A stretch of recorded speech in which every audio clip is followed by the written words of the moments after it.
What is up, plant people? Hey, today is New Year's Eve, 2020. Thank you, God. This year is almost over. This is Vikram Baliga, and I'm back with a special episode of the Planthropology Podcast. That's not really the Planthropology Podcast at all. Well, it is, sort of. I should explain.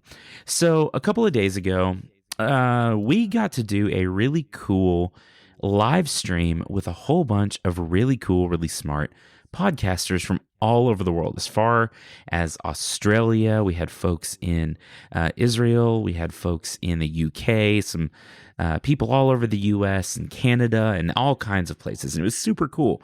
And how this came about is I'm in this Twitter like group chat with a whole bunch of other podcasters in science and academia.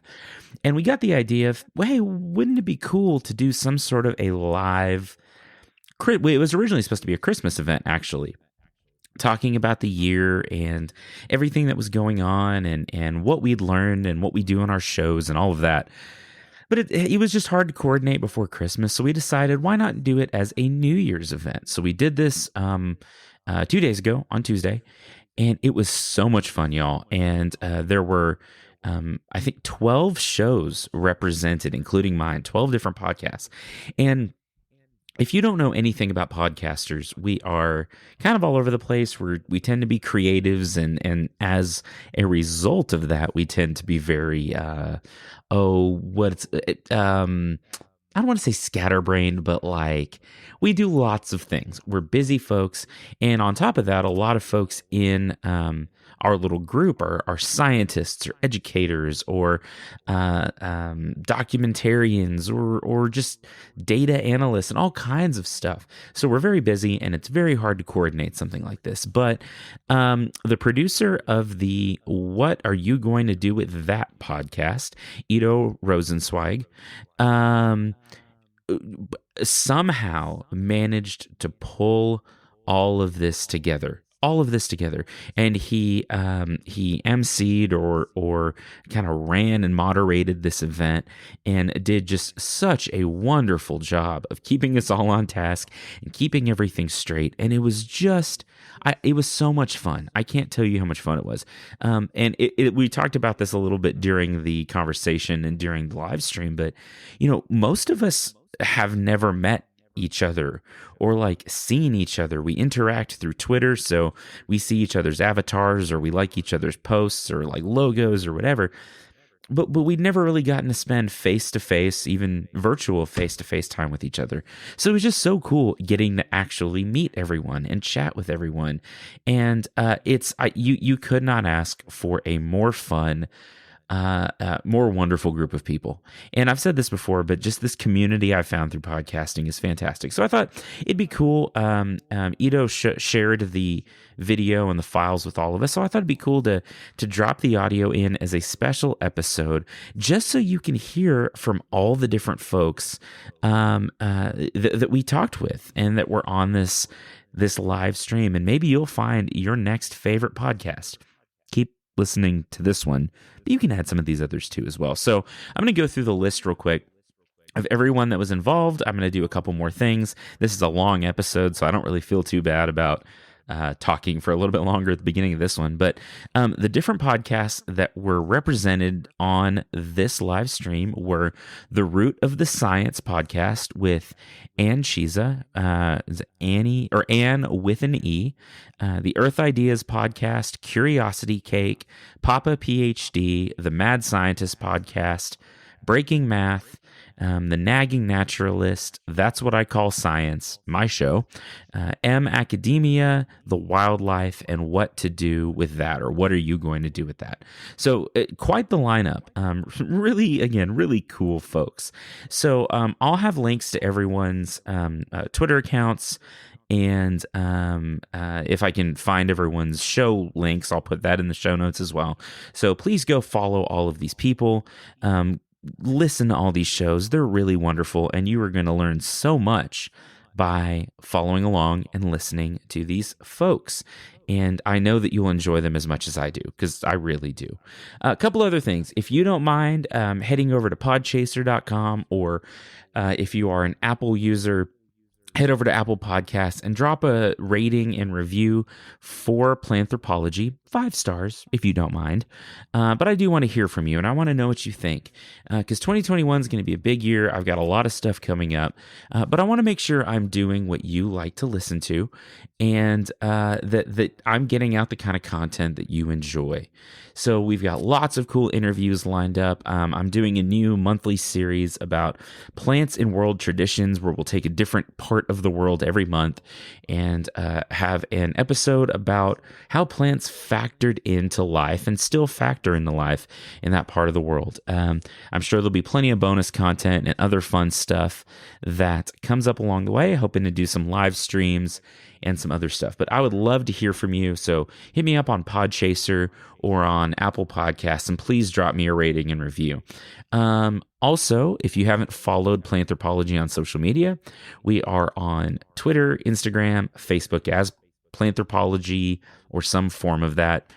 Type it in, look for the tree, you'll find it. And if you're not in the Planthropology's Cool Plant People Facebook group, you should go join that. It's really cool, a lot of fun. I'm also on TikTok as @ThePlantProf. The Plant Prof. Okay, that's also my other show, The Plant Prof. So go listen to that one as well. There's a lot that I want you to listen to. But y'all, it has been a fantastic. No, it hasn't. It has not been a fantastic 2020. But what has made it good has, for me, a big part of it has been this show and getting to meet so many cool folks and to hear from listeners and talk about the show and talk about plants and science and all kinds of stuff. Y'all have been aside from my family, you've been one of the very brightest spots in this raging dumpster fire of a year. So thank you so much for listening. Connect on social media, drop a rating and review, and get ready for what will hopefully be a wonderfully wonderful 2021, and get ready for a fun episode where you'll hear from 12 different cool podcasts about what we've learned this year, talk about our favorite episodes, and all kinds of other great stuff. So without any more delay, here is a fun bonus episode of the Planthropology Podcast, Science, Academia, and Podcasting.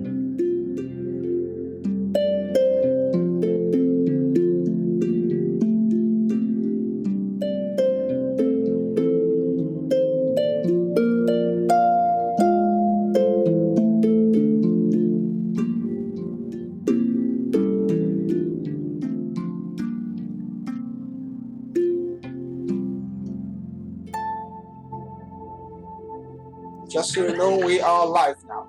We are streaming. You can continue because I don't think anyone is gonna be too formalistic about this event. We're just about having fun. But you should know that from now on, everything you say is eternal on YouTube. It's between Christmas and New Year in 2020. We're to be forgiven for anything. Sure. So this is the time we get forgiven? Yeah. Yeah.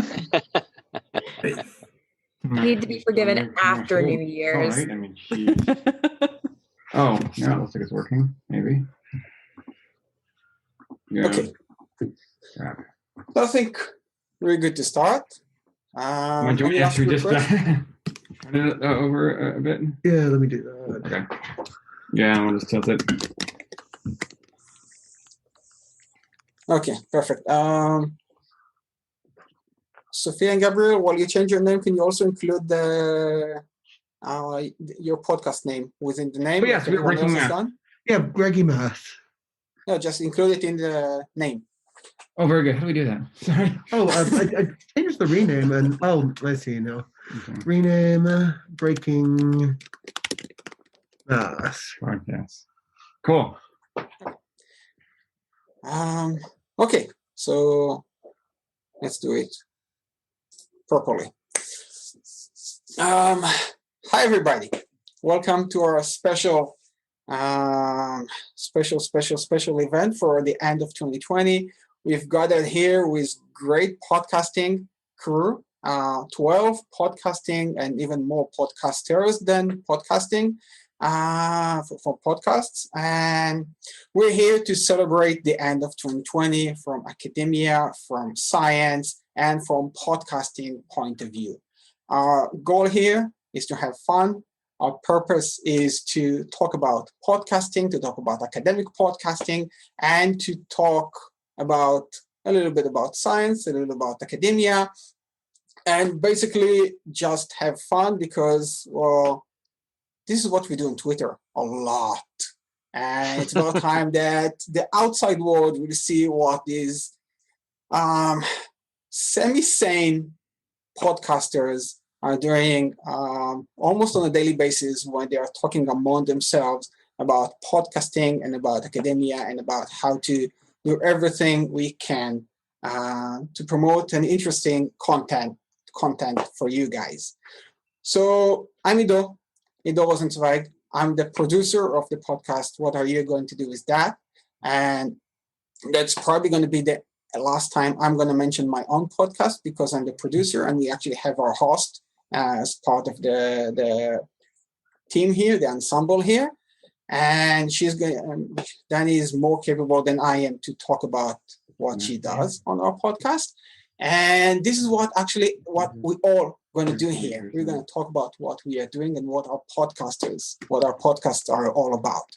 So let me just say that with the tradition, I want to raise a glass to the end of the horrible, insane, weird, and pointless 2020. And I'll move it so everyone will see everyone. Yeah, we got our glasses here. So drink them if you got them. Cheers, Chaim, whatever you like. Cheers. Cheers, Adu. Cheers, everyone. I had to make myself a last minute Irish coffee when you mentioned having drinks because that's all I have is coffee. Drinking Math is you can doing always say it's a Irish. dissected. So here's how it's going to go. Obviously, most of you don't know who we are. We have here a nice audience, and we need to introduce ourselves to you guys. So we're going to start introducing one by one. And let's start with Anne from Words of Science podcast. Thank you very much. Hi, everyone. My name is Anne, or otherwise known Anne with an E, or full name Anne Chisa. I am from Malawi, but I'm currently based in South Africa, where I am doing my PhD in crop science, particularly looking at developing local circular economies to use human excreta to develop waste-based fertilizers to grow trees. Apart from that, I am a Sci-Comma, as most of us here. I actually started last year, 2019, around this time. I had no idea what science communication was, but then I got into the world with the help of academic Twitter, and I haven't looked back. I started my podcast in March 2020 during the lockdown. The main reason was that I had a dream of being a radio DJ, like once upon a time. I wanted to be a radio DJ. That didn't work because I got into science. But then somehow the podcasting thing, I found out about it. It's not so big here in South Africa yet, but it's growing.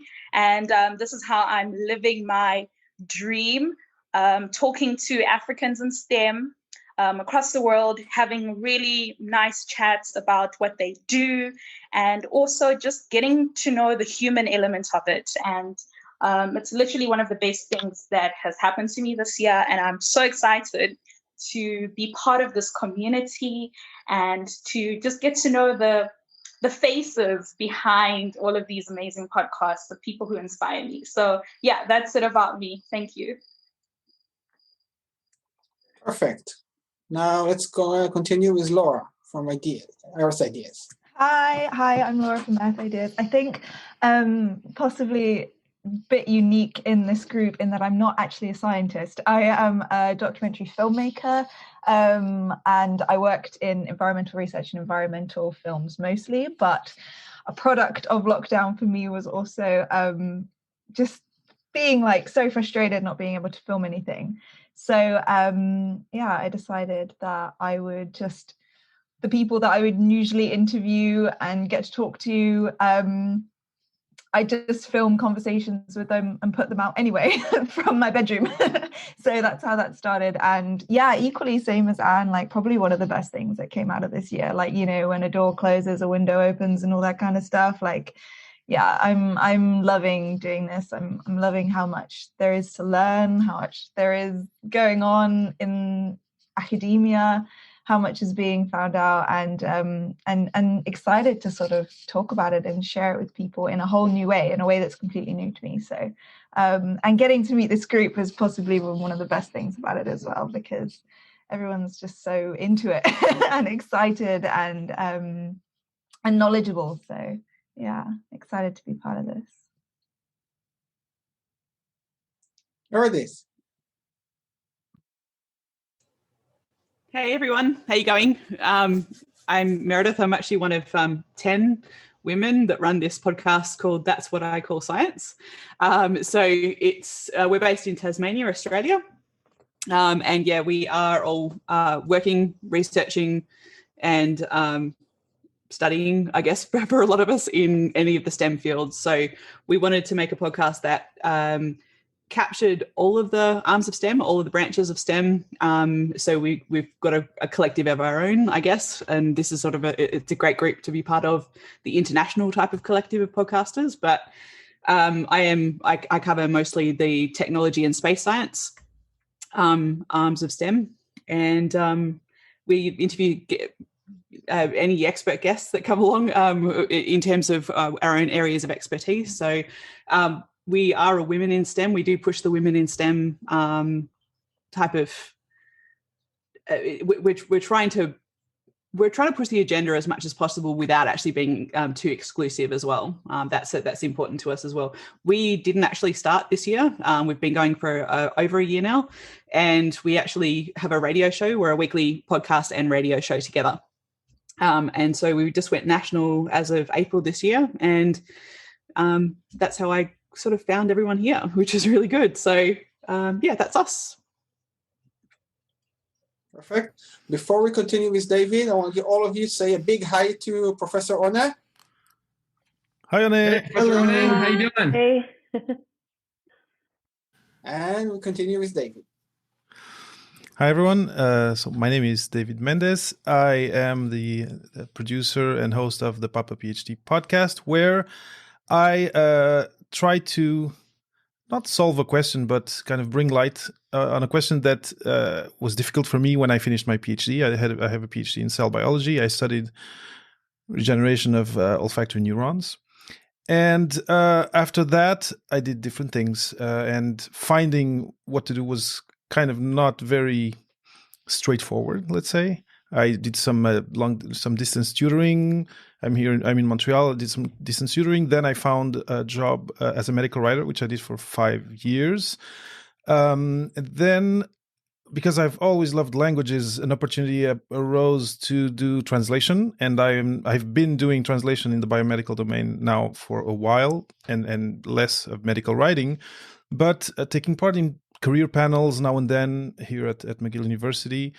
I saw that the questions and the doubts and the difficulties I had were still there. The students who are now going through PhDs are still hitting this wall of, there's only a fifth of us or even less that they're going to be, tenured professors. What am I going to do with this PhD? Be it in history, be it in cell biology, whatever. And so I looked at my network and I saw that I had a lot of people with PhDs who had really cool and different careers, and that's how the idea for Papa PhD appeared, and that's the podcast, is interviewing either people who have these journeys and sharing them to inspire either young researchers or people still in their PhDs, and also specialists who are going to talk on different things, be it mindfulness, be it interviewing, job interview technique, etc., etc. So this is the mission. This is why I started Papa PhD, and it's been a great ride. And having this group of podcasters that you see here today as a group of like pod friends has been really, really cool. and I'm thankful. This year was difficult in many ways, but just having this group has been clearly kind of a shining star in the middle of all this darkness. So super grateful to be here today.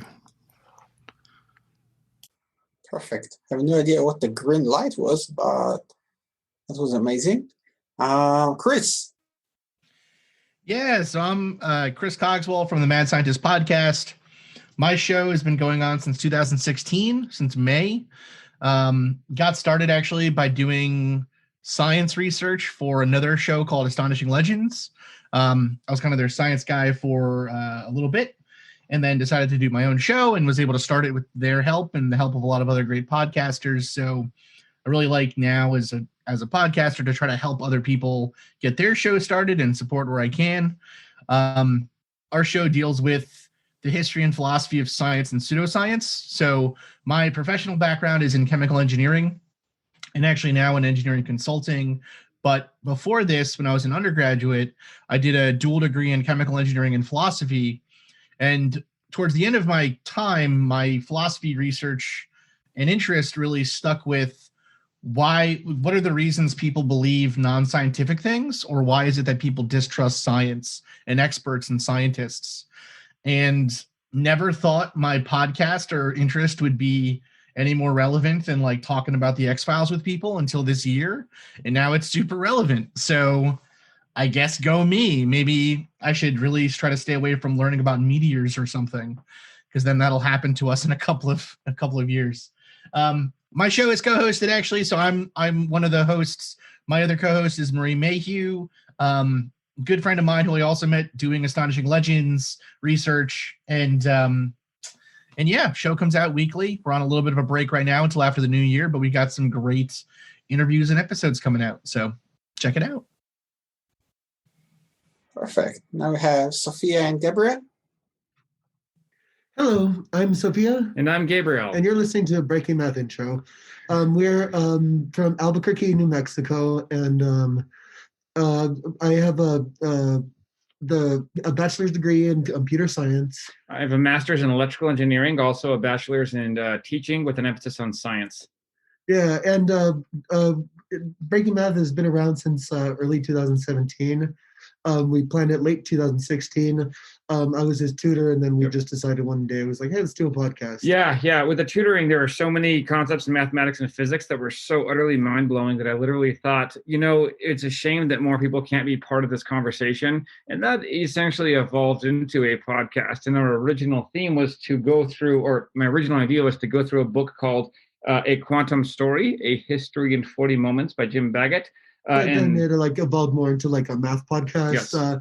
We talk about mathematics, a lot of physical concepts, things related to them. Our whole goal is to bring high concepts in mathematics to an audience that necessarily doesn't have that much math education. Yes. It's a big goal of ours. We try to tackle big subjects when we can. Real quick, and if you don't mind, for those who are interested in marketing tactics, I think we did something that really served us by classifying ourselves as mathematics. Even though we're mathematics, of course, we talk about physics and computer science and other stuff, but we kind of cornered the market on math podcasts pretty well. There's probably a billion zillion general science or even physics podcasts, but there's much fewer math podcasts. And for that reason, due to our consistency, we've managed to be the #1 all-time math podcast in the USA and Great Britain. Just because of our consistency, I think, but we enjoy doing it. Yes, we love doing it. It's fun. And it's good to be here all with y'all. Yeah. Thank you. Yeah. Thank you, Sophia and Gabe. And Danny. Hi, all. I'm so happy to be here today with you and to see everyone in person, to see the people behind the logos, as we said before. So I'm Dani, and I'm the host of the podcast, What Are You Going to Do With That? But it wasn't actually my idea. And our producer, he's hosting this event right now, that's Ido Rosenzweig. He came up with the idea. And at some point, he gave that idea to a group of students. And he's like, I'm going to need someone who's going to do the hosting and the talking to the guests. And I volunteered, and that's how I got into this bit of a mess. It's taken up a lot of my time, but I really love doing it, just like everyone has already said. What are we doing on the podcast? What are you going to do with that? In every episode, I chat with an early career researcher or an ECR about their academic journey, because we think that listening to the story of other people and how they've gone through their BA, MA, PhD, postdoc, or trying to get that tenure track position can really help others who are going through the same things to understand that it's not so weird that they're going through certain struggles and how to create those successes for themselves as well. So that's what we're trying to do with very personal stories. We started in March 2020 with launching our first episode. And the first 3 were done from the studio, for which we had really nice microphones and a really good, cool system to do all of these recordings. And then the Corona hit and there was a lockdown, so we couldn't go to the studio anymore. But in a way that only broadened the way we wanted eventually to do the podcast, because it allowed us to now go onto Zoom or online, do the recordings there, and really talk to people from all over the world. So not only with you guys today, where we have people here in Australia, in the US, we're based in the Middle East. We also have Europeans, of course. And those are also the guests that we had on our podcast. So it's been a really cool year. Even though I wasn't able to travel, I did feel like I've been a lot of places. So I'm happy to hear what the rest has to say and where this conversation is going to go. Perfect. Thanks, Danny. And now we have Vikram. How's it going, everyone? I am Vikram Baliga. I host the Planthropology podcast. I'm in Lubbock, Texas, which probably exactly 2 of you have ever heard of, because it's in the middle of nowhere in Texas. I just finished my PhD in horticulture, just graduated in 2 weeks ago, actually. And I started this podcast in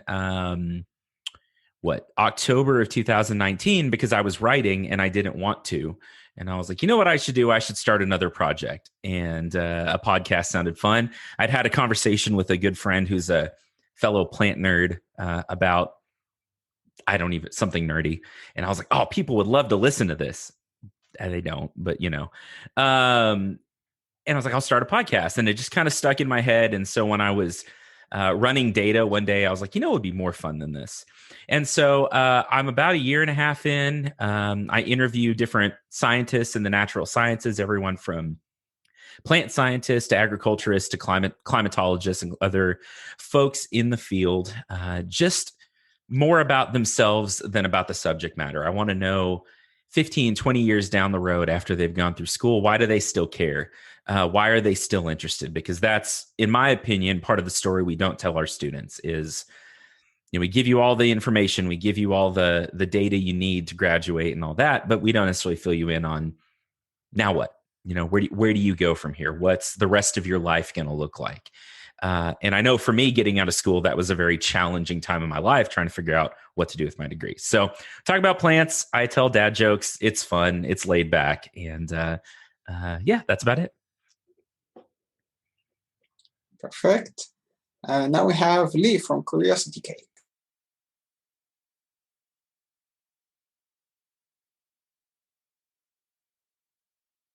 Do we have Lee from Curiosity Cake? Yes, but Lee is on mute. Yes, sorry, I was muted. Sorry. Oh, it's like work. Hi, I'm Lee from Curiosity Cake. Curiosity Cake is really a podcast that covers science, but actually the intention is that it covers a wide range of topics. It's an interview format, so I talk to experts. So far I've done a lot of science topics, and that's how I've gotten into this group and have come across all you really amazing guys and people who aren't guys. I think, like Laura, I'm also a bit of a fraud. Well, Laura's not a fraud. I'm a bit of a fraud. I'm not really a scientist. Sorry, Laura. This is going well. Should I start over? I'm not a scientist. I work in data, so I crunch numbers. I actually work in government, so that's kind of why a lot of time I try to avoid kind of politics and stuff, just to get a bit of a break from it. I just all the work that you all do, I just find really fascinating. So being able to talk to people like yourselves and obviously other kind of academics and experts and kind of business people and coaches and people like that, just people that I find really inspiring. Like some of you have all said, it just kind of, it's just such an exciting thing, and it's a bit of an alternative universe. I maybe am a scientist somewhere, so I guess I'm living vicariously through the work that you all do, and just getting to talk to you and hopefully bringing it to a wider audience of people. So I guess for me, the thing that I'm really interested in, the accessibility of the work. So like a SciComm sort of thing, but kind of trying to really bring it to kind of ordinary people. So I always think of like my audience as being my mom and dad, even though I don't think they actually listen to it. I think my mom and dad, if it's something that my mom and dad can follow, and it comes across in a way where like they can see the kind of value of what's being done, then that's what I'm aiming for. Perfect. Let's continue with Ofer. Hi, I'm Ofer Izabane. I'm one of the co-hosts of mAcademia podcast together with Elena Itzkovich, which could not join us today. Actually, I grew up right next where Ido and Danny are currently located in Haifa, Israel, which is one of the nicest places in Israel to be. And mAcademia is basically, and we founded it as an opportunity to bring people role models. I am a strong believer in you cannot be what you cannot see. And basically, when I ended up my PhD at Tel Aviv University, I had a lot of fun, but I had no idea what's going on. But I was not ashamed to ask questions people outside of academia. Do I want to be a PI or not? What else is out there if I don't want to be a PI? And I realized that nobody, at least in the Israeli university system, but apparently also in the US, nobody really talks about it, and nobody really prepares you to it, or even gives you the tools to ask questions about it. And this is what mAcademia is all about. And together with Lena, we just interview industry leaders, people who transition from academia to all kind of other professions. We had a baker, Tomas, who had a biology degree and founded one of the leading baking schools in France, and other people who do more scientifically amazing work. So we talked about like the friction points, the decision-making process in why to choose this career path, what I did, what I took from my PhD, what is transferable, and what I needed to bridge for that. And it's so much fun to be part of a team. I'm a strong believer of teamwork, and it's amazing to be with 11 other people, 12 with Ido, all over the world, and it feels really, in this alone and close time, it feels like, I don't know, it fills me up. So thank you all. Perfect, thank you. And now Devon. Hey everybody, I'm Devin Boker.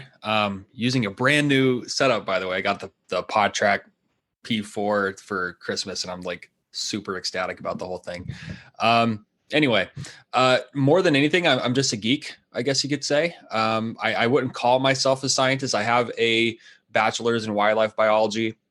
I have worked in wolf conservation, but most of my stuff has been focused in like naturalist work. I'm doing like interpretive programs, not dance, like programs, and talking about animals and plants and all that kind of stuff.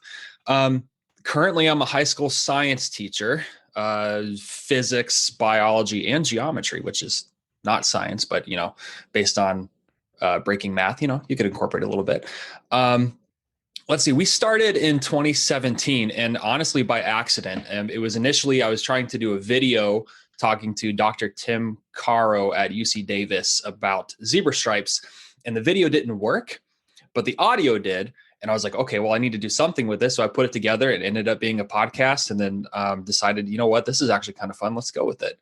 I was a fan of podcasts, and, and we've grown tremendously this year, put out a lot of stuff. Have about 26 interviews on backstock right now that we're working through producing, several spinoff series, like 3 spinoff series. And we found it as a nonprofit. So we're a 501c3 nonprofit. Basically, our whole mission is to, and this is honestly the mission of the podcast as well, which is why we largely just talk about anything, is to interrupt barriers of exclusion, primarily those around race, gender, sexuality, in not just STEM or STEAM, but the outdoors in general, and getting to be a part of it and understand it, nature, plants, how it's all connected, how we fit. And so we interview, expert guests. Sometimes we interview our own listeners, just to talk about those things. So sometimes episodes will be more like of an audio documentary, and sometimes episodes will be more like just a conversation between two people about things that we love. Great, thanks. And now the last but not least, definitely not least, we have Kristen. Hi, guys. I am the host of the Nagging Naturalist podcast. Like a couple of us here, I actually just started this year. Still figuring out things too. I have actually just recently kind of upgraded my setup a little bit. It's still got a few parts to get for it because, yeah, I mean, I didn't have the issue of, I had a studio before and then I had to go in at home with the pandemic. I've always been at home. And if anybody's ever lived in a city, it's not a quiet place. So blocking out ambient noise has been a really big challenge for me, but it's been a really fun year. I've learned a lot. I came in not like I thought I had a really good idea of what I wanted to do. And now I've spent the last month deciding how I'm going to reformat everything. But like a couple have mentioned, I'm actually not a scientist. And in fact, I dropped out of college twice. I'm currently attending college for the third time. Hopefully I'll finish something at this point. I actually started out with a journalism degree. I wanted to write and inform people. And then I looked at journalists and decided I didn't want to be a journalist anymore. When I went back to school, I actually wanted to do mycology. I wanted to do fungus and slime molds and things like that because they're actually interesting. And then I dropped out again. And I spent some time out in California, and I did my first time volunteering with an aquarium while I was out there. I was with the Monterey Bay Aquarium for nearly a year. And while I was there, I was teaching. I was teaching people about wildlife and conservation. And while I was there, it just struck me. It's like, this is what I want to do. I want to talk to people about animals all day. And so I'm back in school studying wildlife biology and conservation. And, I was working in another aquarium in the National Aquarium in Baltimore. And when I quit my job to focus on school, I realized I really miss talking to people about animals because you don't really do that as much in school. You're being talked at, not talking with people. So I started the podcast as a bit of an outlet for me. And I people can kind of see it. It's a bit of a mess. It's kind of all over the place. But I learned a lot. I really love doing interviews. That's probably my favorite thing. And I'm hoping to do more of that next year. And I'm definitely hoping that I can get my format ironed out so that people who come in and check out the podcast aren't like, what the heck is going on? And also it's great to meet all y'all because, as we've all said, we've all been looking at each other through icons, although with Vikram and Devin, I watch you guys on TikTok. So those are the only two faces I knew prior to coming in here.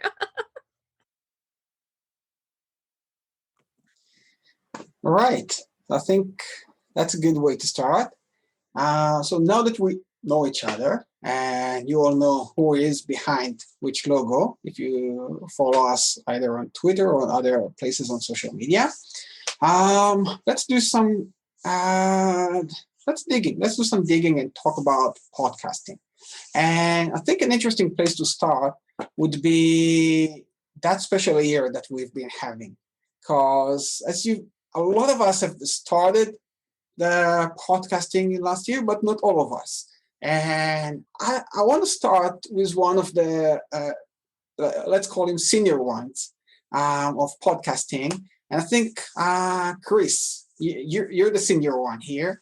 And I want to know from your perspective, throughout the years, throughout the development of podcasting, have you seen a development of more and more podcasting coming to play, and especially how that wonderful enlightening 2020 has affected podcasting from your perspective? And then we'll open the discussion further for us. Yeah, so I definitely think, the one thing that is really important with getting a podcast going and actually getting one and being successful, it's exactly what Sophia and Gabriel said, right? It's being consistent, like releasing episodes regularly and keeping on doing it is so important because, I know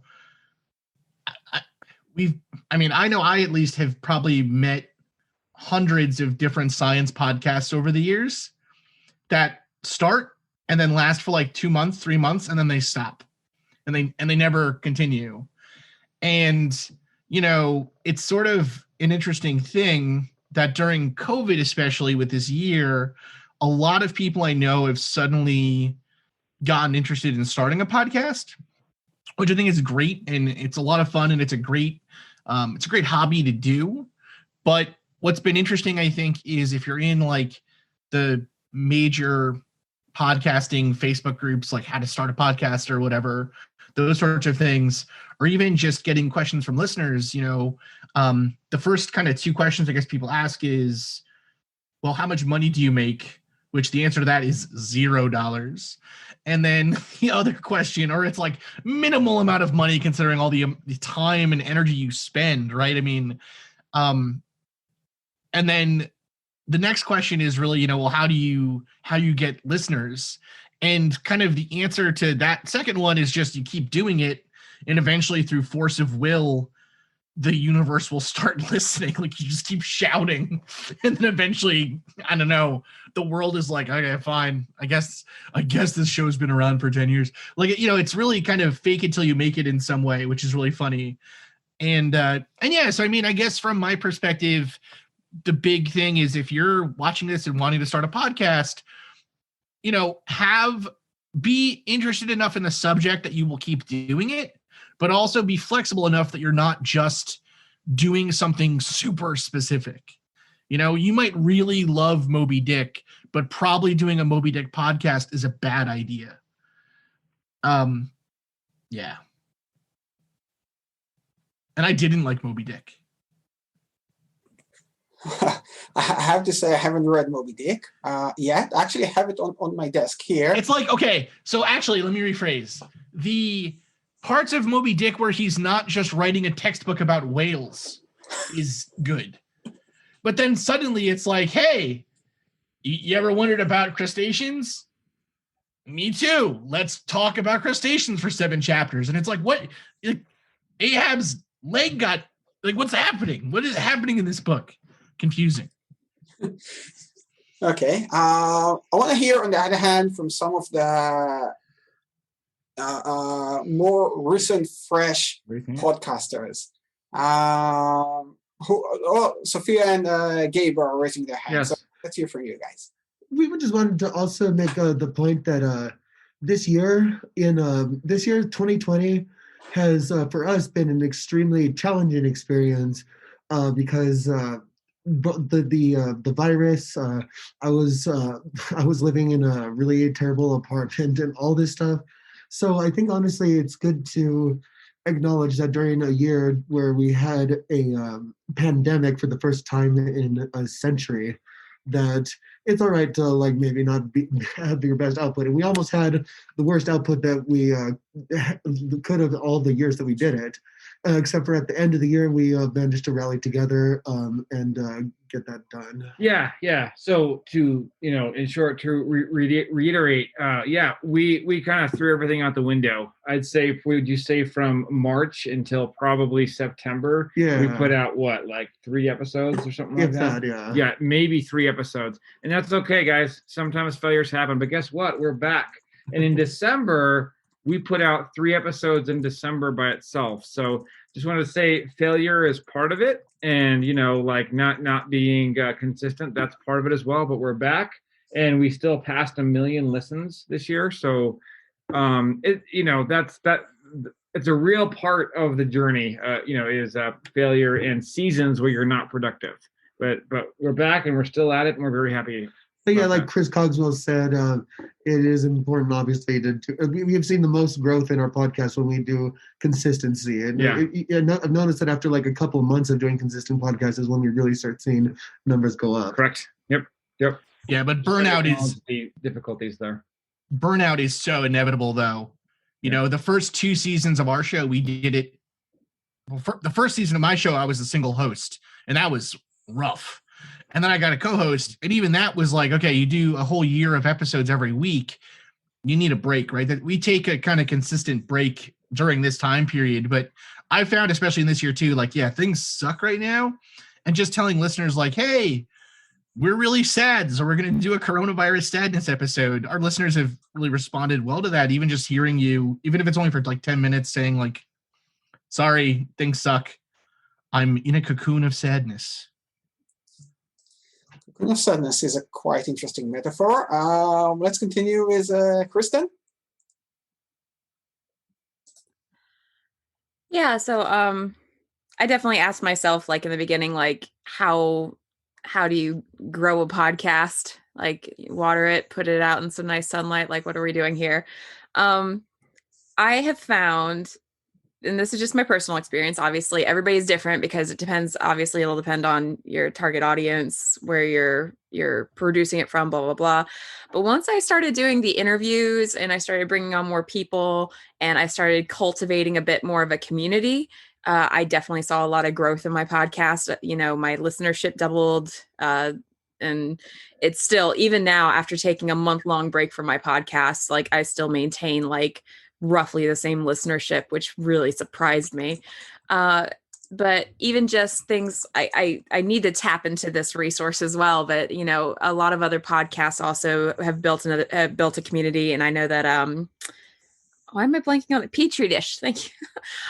They are really good about advertising other podcasts and stuff like that. And that's something that I'm trying to figure out how I want to do, is how to help not just boost myself, but also help boost other podcasts that are trying to do SciComm and things like that, especially since, as many of us have mentioned, like we're all here to help others with our podcast. Like most of us aren't doing a podcast simply for the sake of a podcast. There's a lot of us that have a mission essentially for our podcast. And, I definitely feel like in order to if you have a mission, you need to grow, because obviously you're trying to reach certain people or reach a broad amount of people. And so it's really important to make sure that you're trying your best to grow and put that message out there. And, I definitely appreciate those that have tried to help me. I definitely want to return the favor. So I do think it's really healthy if you're a podcaster to make sure that you're building a community, and not just with, like, I do wildlife, but obviously not everybody here is wildlife. So even just building a general community with other really good podcasters is a really great way to help yourself grow, not just because people are advertising you, but even just learning from some of y'all helps too. Perfect. David? So you asked, you kind of asked what had we seen during this strange year. And I think it's a year where people are rearranging or reorganizing their routines, their habits.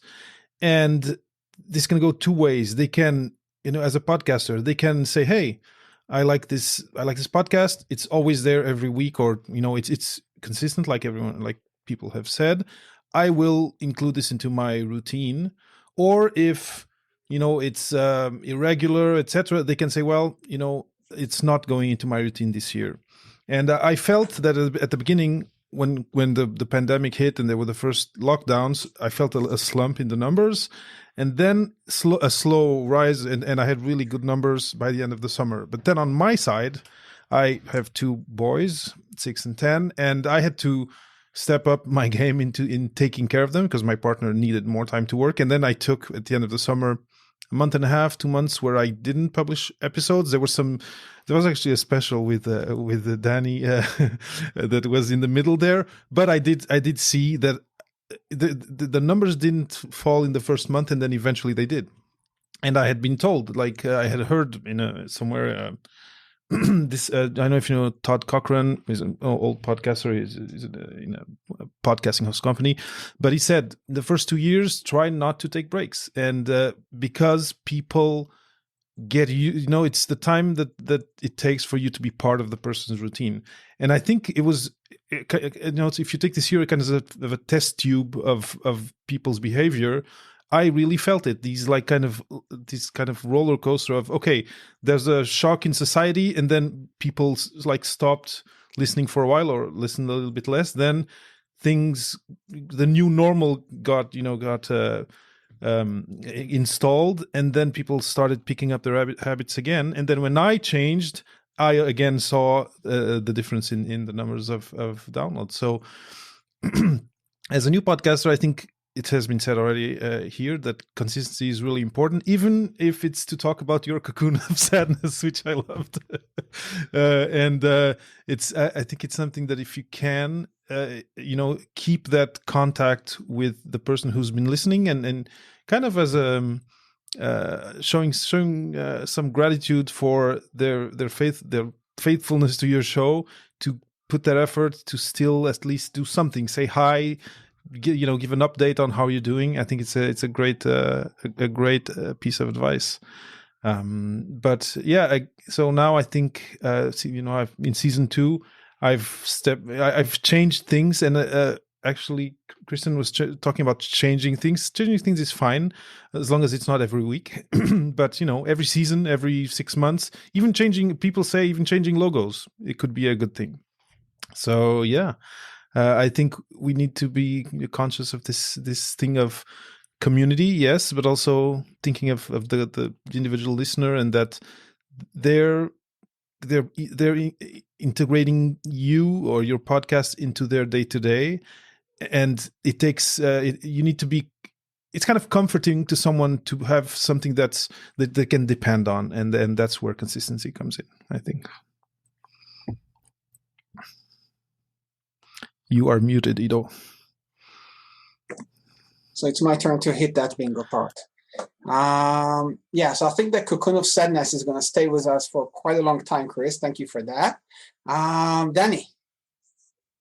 Yes, thanks. As one of the newer podcasts, having started only in this year, 2020, I think it's going to be very hard for us to guess or to expect anything from the next year, right? It's like David said, he sees it going down and then back up due to this corona and people going into lockdown and having maybe more time or less time, depending on how they're going to put podcasts into their routine. And now, hopefully soon, when everyone is going to get the vaccines and things are opening up again, people are going to turn back to their normal lives, but maybe not to their former routines.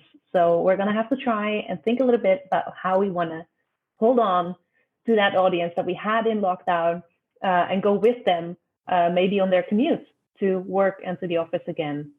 Talking about consistency and this burnout that Chris already talked about, I just wanted to mention, because I'm not sure about all of you podcasts, how you do it exactly, but in our first season, we had an episode every week coming out, and that was a lot to handle. So then we decided, after a short break, going into the second season, to do bi-weekly episodes, right? So every 2 weeks.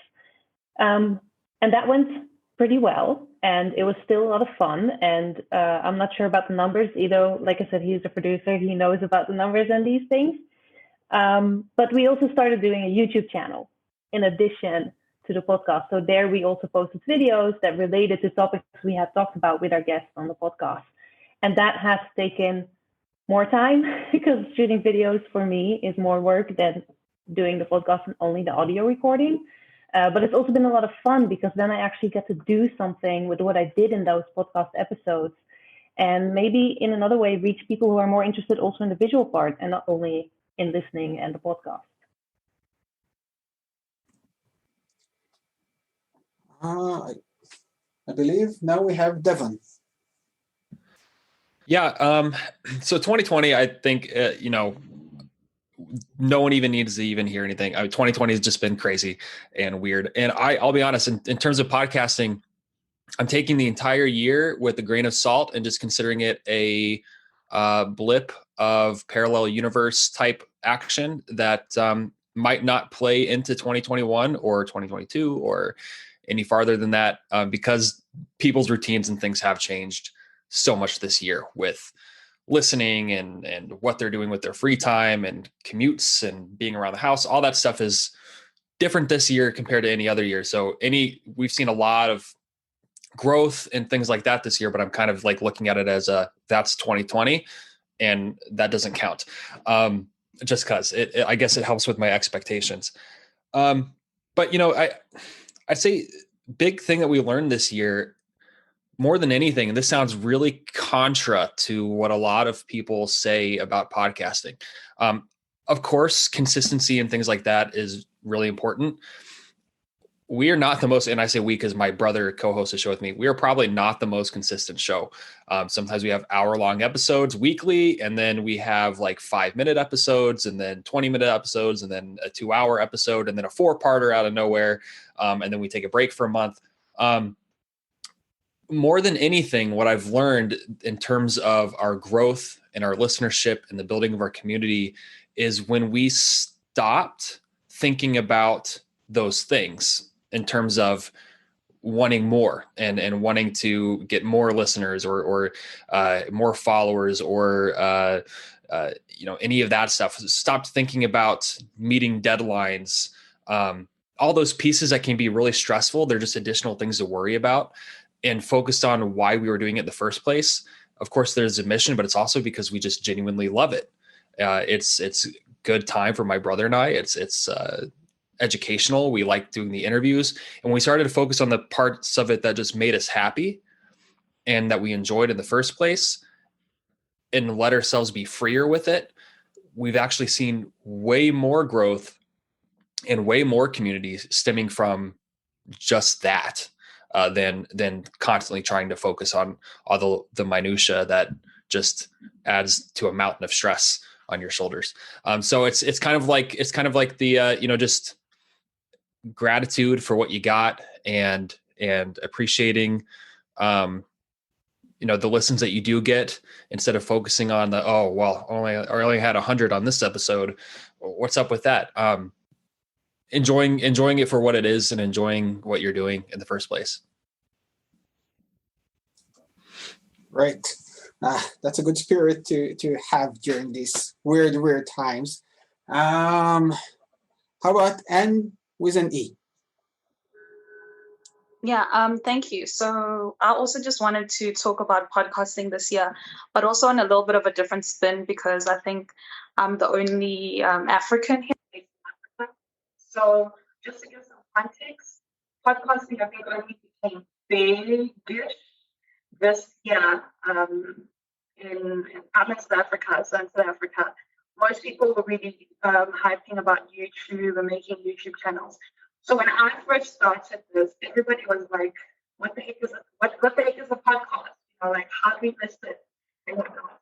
And then I also had some challenges that when I was trying to get into these groups and figuring out how I'm going to do this, again, I didn't know how to. I kind of just dove right in with no expectations, which was really great.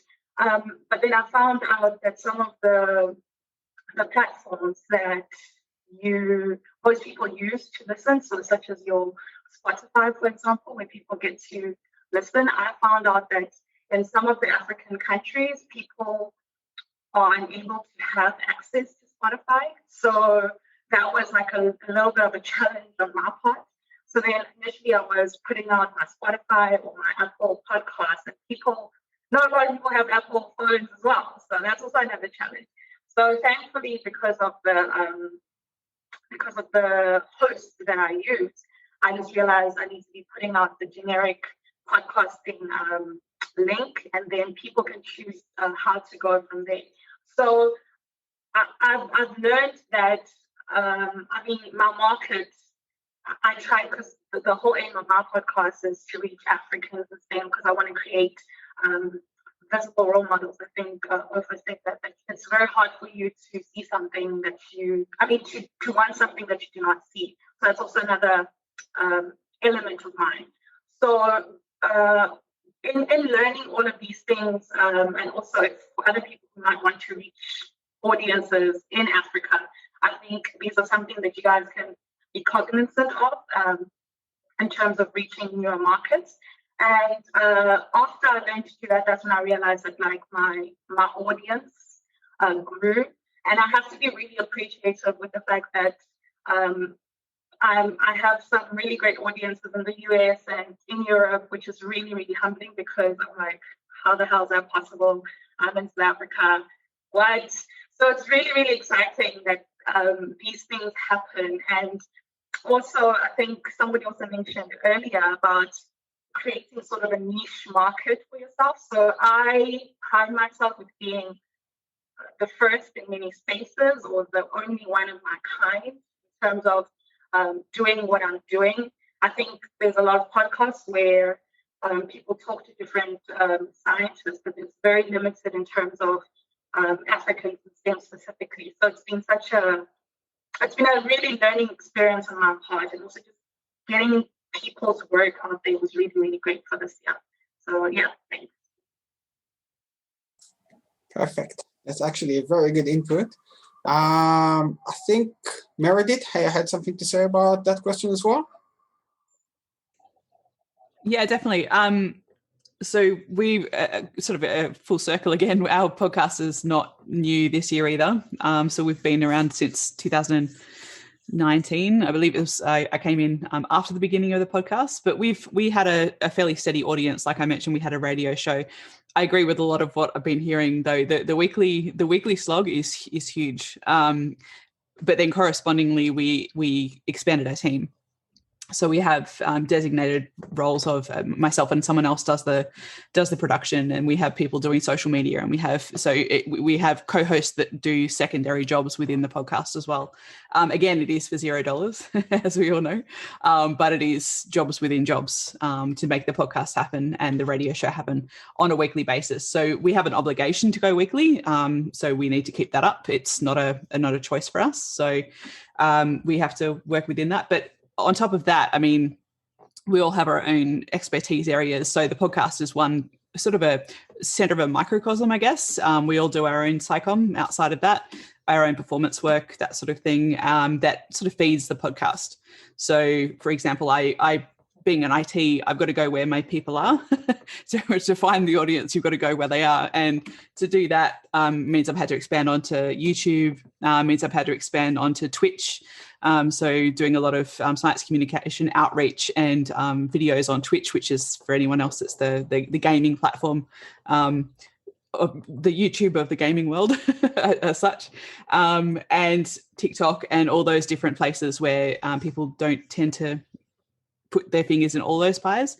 So our listenership, coming back to the podcast, has not actually changed a lot for 2020. So it's just a bit of a different take because we've found that we adapted what we were doing prior to the pandemic, and essentially the only thing that really has changed is social distancing when we get together to record the podcast. That's all it is. So for us, we are lucky in that way, and we haven't actually gained many listeners actually for this 2020, but we haven't lost any. So it's been quite a fairly steady rise for us, but it's not been exponentially higher for 2020 because of the pandemic. So it's an interesting year, but differently to some other people here. Well, interesting is one way to describe 2020. I have many other words that should not be on air for that year as well. I think it's time to move to another question or another section of this show. And I think throughout the process, especially during 2020, we've experienced a lot of special episodes and unique situations, and I want to check it out with you guys. Do you have any experience, a special experience or a special episode that you want to share with us that you've been through during 2020, horrible 2020, interesting 2020, amusing 2020? What was that experience for you? So I see Laura raising her hand, so let's start with Laura. Yeah, mine actually, it was how I found this group in the first place, because I was perusing around Spotify trying to find some podcasts, and I like kind of in the similar lane to mine to get an idea of like how other people doing it. As I said, like I kind of stumbled into podcasting. This wasn't something that I intended to do. So I was like, just okay, thinking about format, thinking about that kind of thing. And I stumbled onto Lee's, and I found one on ants that he'd done. And I was like, obviously I'll listen to this, because a couple of weeks before I'd put out my own about ants, and I'd spoken with this amazing professor at Stanford who'd done like 2 TED Talks with over 2 million views each on ants. And I'd got to speak to her about colonies and how they function and what like the environmental risks to them at the moment are for, you know, a couple of hours. And then I listened to Lee's, and he had a whole other one that was like another like hour and a half, 2 hours with what was his name? Balint something? What was the guy you spoke to? Balint Cacho. He's from University of Pennsylvania, or is it Penn State or some American university? Yeah. Like he was so great, such a great speaker. And honestly, like I loved the episode for itself. But what I really loved most was just that you managed to talk about a whole area that I hadn't even had no idea about. Everything that he said and everything that you guys talked about was completely outside of the little bubble of stuff that I managed to talk about the ants on my episode. And that's what I just love that. I love that like that fact about podcasting and science, that there's so much that we can talk about and learn and engage on. And you know, that's even without talking about the professors and the researchers themselves. So I reached out to Lee, and then that's how I kind of got into this gang. And so that was a really nice experience for me. It definitely gave me a little boost to think like, you know, there's just so much. And I think that's what excites me a lot about science podcasting. So it's all about the ants. Yeah. Perfect. Key takeaway, I love ants. You love ants. Yeah. Ofer. So I love all episodes, okay? So but if in the production process, the thing I love most is you can call it the hunt or approaching people. Because actually having this podcast as an excuse to approach people and say, hey, listen, I'm doing this, you can listen, and we're looking for fresh point of views and stuff like that. And I get to know so many people that don't want to go on an interview. And that was like my amazing experience on that, or taking this podcast. But favorite episode, we got to interview an amazing woman, amazing scientist, Natalie Evgeohana. And it's amazing because she tells the story so passionately. And I've heard her over a conference dinner table, and like 2 years ago. And I said to Lena when we started, never mind where we go with this, who are we gonna interview at some point, we need to get her story done. So we keep our episodes around 45 to 55 minute long.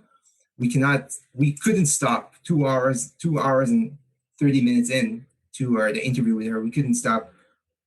We worked so much on that because we wanted it to be perfect. Her story is freaking amazing. She moved halfway across the world, did a postdoc, and very soon decided against like everything we were taught at like sunk costs or everything, that's not for her. Went back, opened a company with her vision and her idea, and fought it through for years until she made an impact. And she talked about this impact, how she helps rare disease patients, bringing them cure. And you see across Zoom or across the like audio waves, you can hear the spark, the passion. And this is exactly what we wanted to relay to our audience, is that you take hard choices, but you have to make them based on knowledge. You have to ask questions. What are my core values? And she talks exactly about that, about what were her core values, how it guided her decisions, very tough decisions. Move halfway across the world with a family, move back, open up, fight against VCs, against no funding, be alone in the company and raise up from the ashes. And she's amazing. And we knew that because me and Lena, we talked about this episode for a month between ourselves every day. And we just waited for the airing, like when it was airing. Yeah. So this is our favorite episode. Sounds interesting experience and a very interesting guest with a lot of moves. Let's move to Vikram. Yeah, so I've gotten to have it's hard to pick one, right? So as y'all have been talking, I've been looking through my list of episodes, like, oh, that's a good one, and then there's a couple that I'm like, oh, that one wasn't very good, but that's okay. I've gotten to do some cool things. Like before we all got locked down, I got to do a live show at a comic book convention because obviously I talk about plants, so that makes like lots of sense. But I talked about plants and sci-fi and fantasy and world building and all that kind of stuff. And I nerd out about Ents because, I'm that guy, whatever. So that was fun. My granddad actually passed away over the summer, and he was the one that got me into plants. And I grew up gardening with him. And my mom and I lived with my grandparents when I was young. And so after he passed away at the end of July, which was actually the day before my PhD defense, I got to do sort of a tribute episode to him and talk about a lot of the things he taught me growing up. And that was really cool. But I think, so that was probably the most meaningful episode to me. And I agonized about doing it because I was like, oh, does it fit? Is it right? And I was like, what? It's my podcast. I can do whatever I want. And so I just went for it. But I think one of the coolest episodes I got to do was a two-parter where I interviewed a paleobotanist, an archaeobotanist from the University of Nevada, Las Vegas, Dr. Alan Farahani, and two of his undergraduate students who work in his lab. And so archaeobotany or paleoethnobotany really studies our long-term human connection to the environment and to plants, and it looks at different civilizations and societies and what they ate and what their agriculture and their diets and everything can tell us about who they were as a people and about their ways of life and the way that they managed land and all of that. And so that's kind of like, I made up the word planthropology, but that was sort of the whole like point of what I'm doing is how do we connect back to the environment. And so getting to interview Dr. Farahani and again, two of his undergraduate students was really cool, just to hear the differences in perspective between him, who's been in the field for quite a while and has done digs all over the world and who teaches and who does research, and these 19, 20-year-old undergraduate trainees that he works with that are, have their whole careers out ahead of them. And it was cool to hear about the experiences they've all gotten to have in the field, but also, where that field is going and what current and future researchers or research programs and technologies and stuff can tell us about our past as a species and as societies. That, I think that was probably one of the cooler experiences I've gotten to have doing this show this year. Amazing. Very, very personal in a way. Sounds very interesting and actually inspiring as well. Sophia and Gabe? Hey, so this year we did our favorite episode was, I think, definitely the neurology one. Yes. Yeah, the neurology one was dope. We had on Peter Zeidman from the UCL Institute of Neurology in London, and he talked about how basically Bayesian networks are being used to interpret basically how the sensory data goes from a very high information content to low information content, which we covered a little bit on our TMI episode. On information theory. Let me put that into plain English real quick. These guys use mathematics and computer modeling to describe a variety of human consciousness experiences. Let's include a website before we go. Basically, they make mathematical models of how neurons talk to each other for anybody, including how you experience your senses like touch or sight or sound. And what's cool about that is that it turns out that when you go from simple information such as like just input that you get from into the retinas into more complex information like concepts like I hit a table with my hand or I picked up a glass, that the communication goes both ways. And you actually see this apparently in dissections of the brain. Yeah. The fibrils going both ways. And that was just a really rewarding episode because it brought together what we did on the consciousness episode, on the information theory episode. Yes. It combined like 10 of our other episodes. Oh, it was phenomenal. We will include a link to their website, and even taking 20 seconds to look at their website, you're like, holy shit, this is amazing cutting edge research into mathematical modeling of the human consciousness experience. Yeah, and I would say though that our favorite episode overall was an episode we did with Frank Salas, who is somebody from Albuquerque, New Mexico, who got his electrical engineering degree after being in prison for 10 years for crack. It's called Math and Prison Riots. A former drug dealer who was selling crack cocaine on the streets of Albuquerque turned his life around after 7 years in prison, and then now almost has his PhD in electrical engineering. Great friend of mine, good guy. But yeah, it's been a really interesting experience doing interviews on this. Yeah. Perfect. Let's continue, Wesley. Hey, thanks, Ido. I was going to feel a bit guilty given that Laura already mentioned one of my episodes, and I was going to mention another one, but I think the Breaking Math people have just said too, so I think it's okay. They've let me off the hook there. So I think apart from the ants one, which was just so much fun because Balint was just such a great guy, so enthusiastic about his subject. I think similarly, one of my favorites was the episode I did on stars with Lisa Harvey-Smith, because she was just so kind of down to earth, so funny, and had such a human way of going about talking about her subject. And obviously, stars and space and things are exciting, but they can also be quite abstract. Obviously they're so far away, they're quite removed from our kind of daily lives because most of us are living in cities. We barely even see them anymore, apart from maybe like sci-fi movies or something. But also, just the way she described the behavior of stars, the kind of stars she was talking about, and relating them to like human personalities. And just a really big bit from reading her book, The Secret of Stars, that really touched me was just her description of the way science can be written in a very kind of male voice. And that's what I tend to read, and that's the way I would tend to talk about things, because I'm a male. That's the way I'm going to do stuff. I can't really do anything other than that.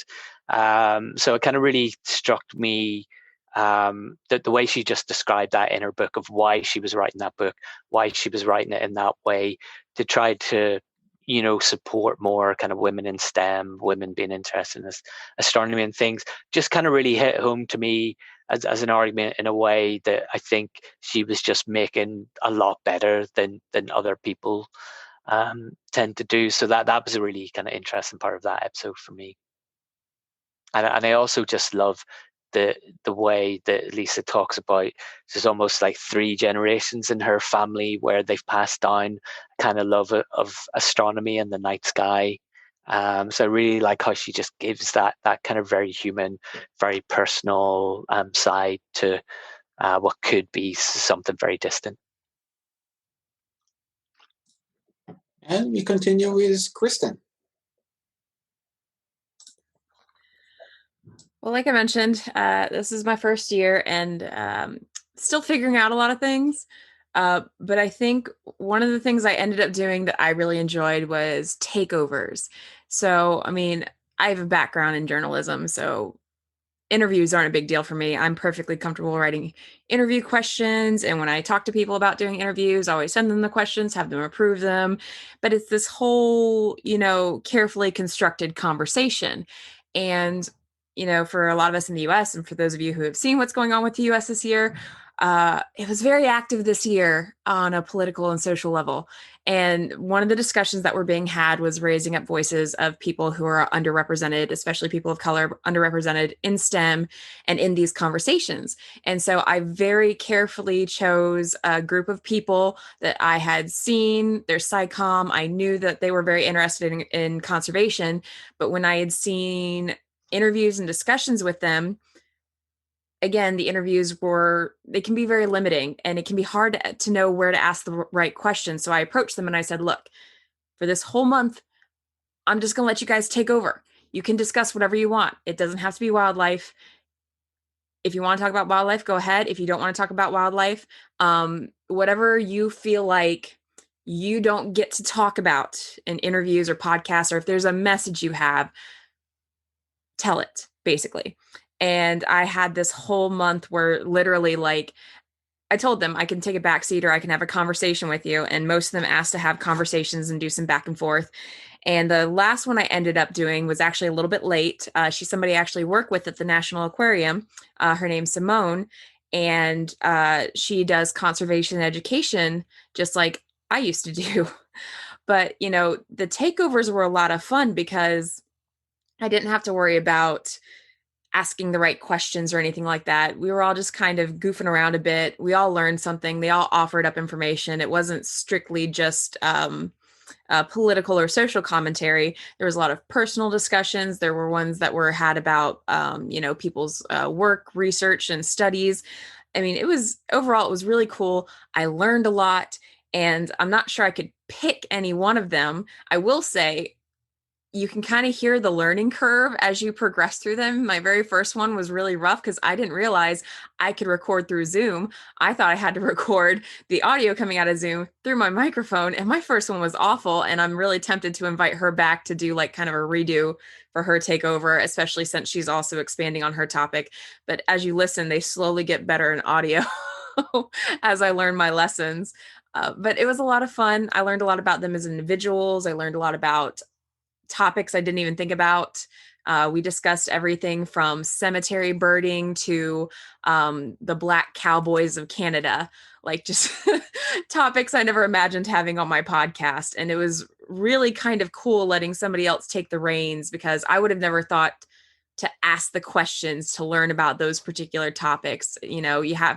I have my frame of mind, they have their frame of mind. And I think that in the future, I definitely want to do more of that, not interviews. I want to let people kind of take a little bit of the rein and bring their perspective in, because I think that it was a lot more enriching in that format than it was trying to control and direct a conversation to get to certain points. So that's just me, but those were my favorites. Yeah, sounds amazing, including very interesting tips as well on how to approach. Chris. Yeah, so our show really focuses, we kind of try to do seasons where we focus on different types of topics. And this season we focused on figures from science history and how their kind of research or work led to interesting developments. And so trying to tell stories about the modern world through the lens of these other figures. And actually, this is a figure that I wanted to study and do a show on since I started listening to podcasts. But so has anyone on the call, and you can unmute yourselves if you'd like to answer this, has anyone on the call ever seen the movie The Men Who Stare at Goats? Or read that book or heard about it? Yeah. Okay. So it as part of the armed services. So this was a group of people who, and this is real, this really happened in the United States. They were a group of researchers whose work was to try and develop psychic warrior monks for the United States military. Okay. Now, that all sounds ridiculous. There is a whole part of the United States military whose research work is that kind of out there stuff, right? And since my show really focuses on those areas where science and pseudoscience meet, that group is kind of like the perfect breeding ground for stuff that I want to talk about. And so we did an entire series on this guy named Robert Bigelow, who is the most interesting billionaire you've never heard of. He owns a major hotel chain here in the United States, but is also a major funder of UFO research and stuff like on psychics and life after death and all this other stuff. And some of that work led him to work with NASA and the group that stared at goats and tried to shoot them with their mind lasers and all these other people. And it's really interesting to have this sort of figure who, on the one hand, funds and does a lot of research work in like aerospace, right? He's got modules up on the International Space Station now doing work, but his passion has always been searching for psychic aliens. So it's just a really fascinating subject that I don't know, it was like the perfect story this year, and I'm so happy we were able to do it in the way that we did. So that was for us our favorite, I guess, series of episodes. I think there's a lot of listening to do after this show, but we're just in the middle of it. Let's continue with David. So, for a favorite episode, it's hard. It's really difficult because I'm really happy with all the guests that I've had. I've had Kirsten Sanford right in season 1, which was one of the people, when you start a podcast, I don't know if you did, but I had a list of like 50 people I really love, and she was like at the top of it. She's host and producer or co-host of TWIS, the This Week in Science podcast. It's a weekly, it's now on YouTube also, but anyway, but that's not it. That's just to say that it's really hard to choose a favorite interview, but something and there's actually 2 examples really recent. I don't know if everyone knows, Papa PhD is bilingual. 1 week is an episode in French, 1 week is an episode in English. So I'm going to give 2 examples of things, of kind of unexpected things. And this season I've stopped. I still send a list of questions to my guests so they kind of know where we're gonna travel during the interview, but I don't ask them anymore. I ask them to introduce themselves, and then I pick up from their story, and that's the way I'm doing it now. And sometimes there's surprises, but one of them in season 1 was I saw that the person was on their webcam and there was somehow a bike, like a racing bicycle behind them, and I was like, how come this person was not able to find a spot where it was just wall, and it ends up it's one of his many bicycles. And then we went on this huge thing about his being a competition cyclist while he was in his PhD and how important that was to him. So this type of surprises is something I really enjoy a lot as an interviewer. But these 2 examples are really recent. So I just published a bonus Christmas episode with Megan Kirk Chang. She's finishing. She should have finished, but COVID arrived. Her PhD in clinical mental health, and she's a yoga instructor. And the conversation was very much around the trauma, the collective trauma that COVID has brought upon society at large, and about some practices and things about mindfulness, etc. And so it's something that mental health is something that I try to bring whenever the guest wants to talk about it, and I've had some great episodes about that. But here it was about wellness, right? About feeling better after this year that was really hard. And Ido, I agree with you. There's some adjectives that could be used, but let's just say it was difficult. And at the end, she was talking about practices. And at the end of the interview, I say, well, do you want to give a guided meditation right now? And so at the end of this, like 2 episodes ago, there's a small, short guided meditation by her in my episode. So this was not scripted, not planned. She said yes right away, and then we did. I actually followed it, and it was really cool. I was really happy. It was one of the interviews that I finished, and I was really, really like smiling inside and outside. So this is one. So one unexpected cool thing that happened during an interview. The other one is I've decided to bring some people that are specialists, that are not scientists, And not too long ago in French, I invited someone. He's a journalist. He mostly he has this kind of a podcast, and he's promotes this website, and it's all news about technology. And he's been here in Montreal. He's really well known. He's been on the the national radio, and he had columns in big newspapers. And now he has his own website. But I saw him give a talk about interviewing technique. And as I listened to him and seeing his profile, he had been being director of teams, etc. I said, one of the things that's difficult for us coming out of academia to going into industry or whatever that is not academia is the interview process. At least the first few ones, it's like it's hard. It's difficult to know how to behave, what to say, what not to say, how to prepare, how to dress. But in this case, I shot him an email saying, "Hey, I saw your talk about interviewing technique, but you know what? I have this podcast about switching careers from academia." And one of the things is interviewing for a job. It's hard when you come from this thing of doing this research and writing this thesis, and yes, presenting some things, but in a very structured way and in a lingo that's very hermetic sometimes. He said yes right away, and it was a great conversation. And what surprised me is that I thought we were going to talk just about that, and then we talked. He talked about. He actually started by talking about how to communicate science in the media when you're a scientist, because he had experience coaching people to do that, which I did not know. And in the end, because he's a techie, we even talked about because the idea came to me to say, well, now we're in COVID and people are actually interviewing on Zoom. Do you have something to say about that? And he had a bunch of things to say, like the background that you should or should not use, etc., etc. So it was two things: bringing someone that was not my typical guest, and then having a very fruitful conversation and being surprised of the value he could bring, the extra value that I didn't expect to the episode. So I'd say those, and his name is Bruno Guglielminetti. It's an Italian name. He's Francophone.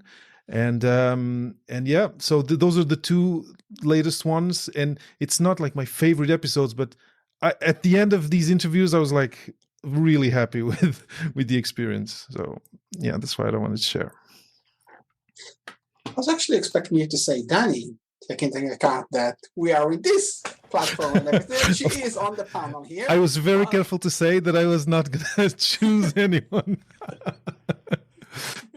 Meredith, please. We're actually having some entertaining conversation on the chat as well. Hopefully some of that will be included. Yeah, well, it's the same thing. I'm not entirely sure I can actually pick one, but also being a group of 10 people, all with different interests and all with different expertise, I'm going to pick one of mine. Sorry, girls. But the thing is that in tech, unlike some of the other science fields the other branches of STEM, they don't talk.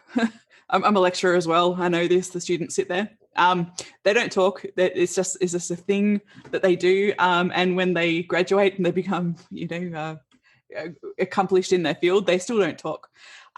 So getting them involved in SciComm is very important, but it's also very hard. So luckily, one of my other areas is the space science and actually building and designing new tech. So one of my favorite episodes was getting not exactly a mentor, but hopefully a future mentor, but someone I admire very much. So Professor Paolo de Souza, who was working with JPL quite a lot. He actually works with Griffith University and previously University of Tasmania, where I'm from. So that's where the connection goes. And he was actually he helped design part of the Mars rovers, which dovetailed perfectly into an episode I wanted to do. And it was the perfect guest, and it just sort of came together really well. And what I guess the thing I really picked about that wasn't just the subject matter, but he actually surprised us quite a lot with, I guess, some of the philosophy of science that he brought to it. So it wasn't all just the hard science. He did talk about microsensing and all sorts of different things, but he brought it back to why it's important. And that's, to me, a true science communicator. And again, a bit like Lee said with Lisa Harvey-Smith, it depends on how you, the guest will make the show. Our job is to guide the show. And essentially, if you get a good guest and you get a good content matter, it's magic. So this episode really came together, and it's just sparked so many new content, hopefully, for the next season of our show, which should be great. Perfect. So that concludes that section of the talk. And now we're thinking that at the end of the day, all of us have one thing in common. Some of us are within academia, some of us are not in academia, some researchers, some come from STEM, some from other fields. And one thing we all have in common is that we care about the conveying the knowledge, having discussion about and knowledge of discoveries and scientific development and these kind of things. So one of the things I want to raise up to discussion, to bring into the discussion, is any interesting scientific development or scientific discovery or any other type of discovery that you've encountered during 2020 that you find interesting that you want to bring into the table, into the discussion.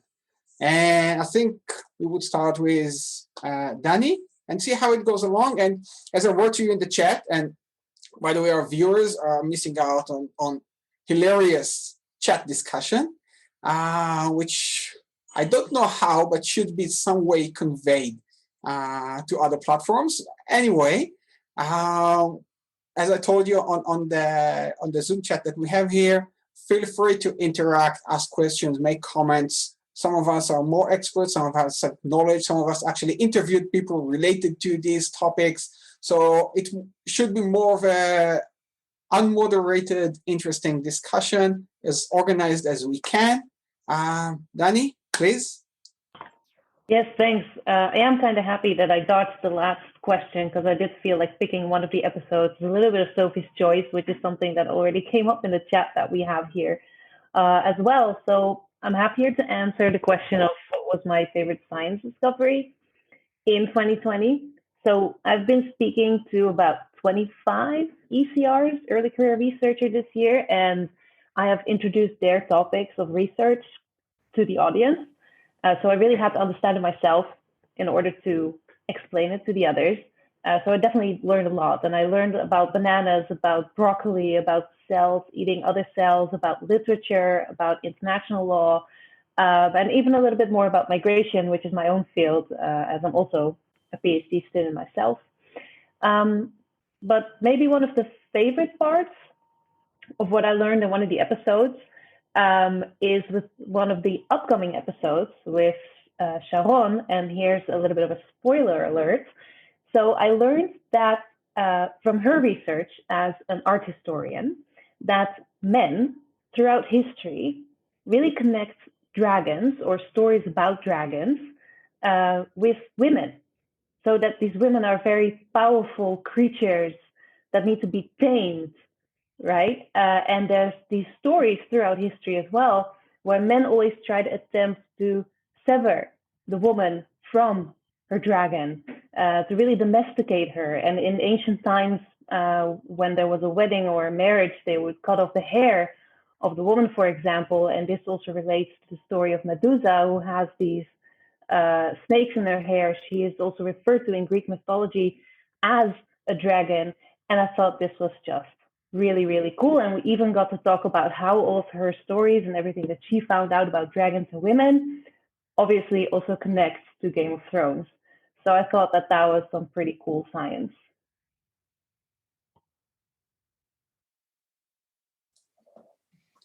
Great.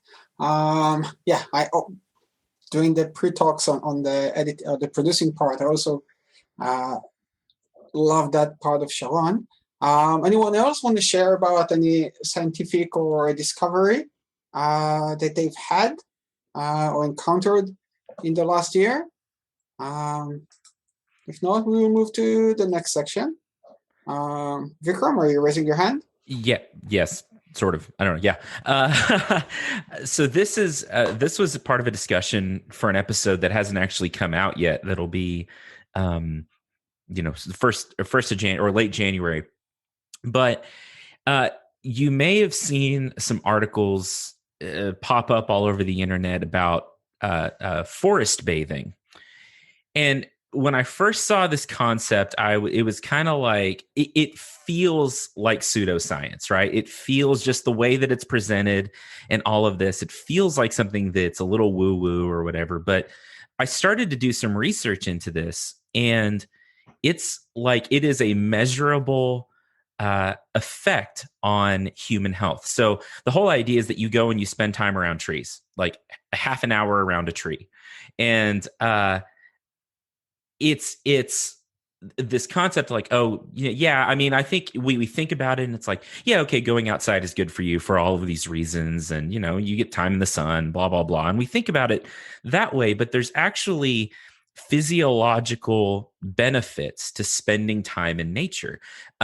Trees release a suite of chemicals from some of the phyticides and things that we just smell. So like if you go and you smell a forest and you smell the smell of a pine tree or of just the general forest atmosphere, a lot of that is phytochemicals that these plants are releasing into the atmosphere just as part of their metabolism and biological processes. But it turns out that they have physiological effects on the human body from it causes your brain to release endorphins. It lowers your blood pressure. It can help you deal with stress and all of these other things. And that's just, I think it's something that those of us who spend time in nature and spend time in the green industry kind of know at some level that I'm happy when I'm outside. I feel good when I'm in out and around trees and around nature. But it's cool that in some ways science is now doing the legwork to empirically say, hey, yeah, go spend some time outside. There's statistics that have come out that especially in the US, folks are spending up to 10 hours a day on social media, especially this year during lockdown.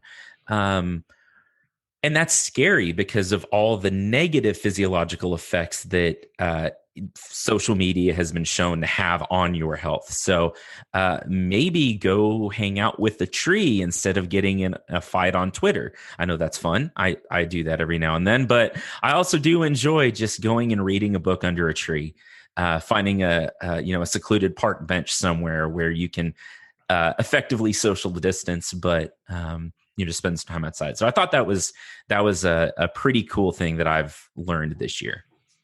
You guys have been outside this year? Once or twice.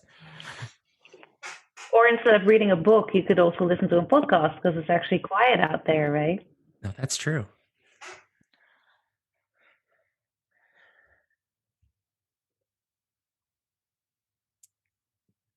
Yeah. Okay. So who's next? Next we have Lee.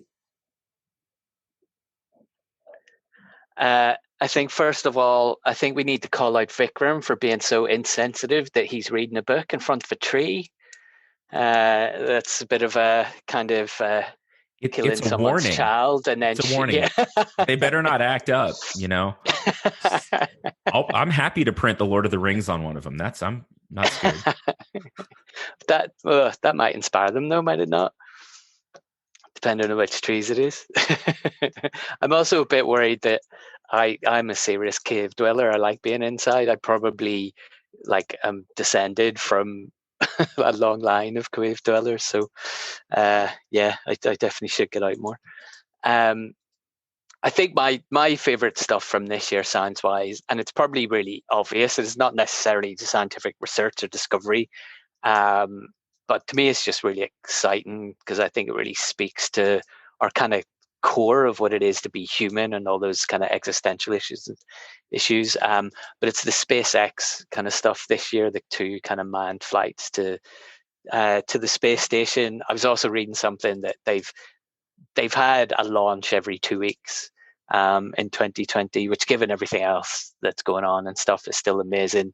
And I guess Elon Musk is probably one of those Marmite kind of people, where people either love him or hate him. But I think, kind of regardless of who it is, obviously it's not just Elon Musk that's involved in all of that, but I think that just that whole excitement of getting back to space, of even that's such extreme kind of, actually, I'm not going to think something's impossible, I'm just going to try it and see what happens, like all the talk of Mars and things like that. I think it's just really cool that someone is doing that, and someone is being brave enough to talk about those things and to put their money behind it, to put their energy and their life into it. And the idea that we can kind of reach out into space again is just such an exciting thing, as a human being to think about. And even like last week or just before Christmas, I was being interviewed for podcast radio, a guy called Graham Mack, and he was talking to me about being involved in science podcasts, and he was talking about the moon landing, being a kid at the time, being able to see it on TV, and just how exciting that is. And there's just something about space travel that just, I think, really touches people's cores. So yeah, it's a really obvious one, but I think that was really exciting for me. Brilliant. Let's continue with Ofer. Cool. So this year in science, I got to get exposed to many aspects that I'm a molecular biologist, a geneticist, and I usually don't get into. But I think it's not a science work, but a scientific course that was set. I think the Nobel Prize for Jennifer Doudna and Emmanuel Charpentier, that was a huge decision, because they made a recent but enormous impact. Whoever did like genetic work and knew the pain and suffering of making a transgenic model, that became like a first-year project. So that advances science enormously forward. And they did not monetize like greatly on this technology, which is amazing. So I guess this is a call for scientists. You have to be brave and really fight for your right. And they fought on the other end. The same committee that decided to grant those two the Nobel Prize hadn't granted the same prize for Feng Zhang from MIT, from Broad Institute. And so that is a brave decision.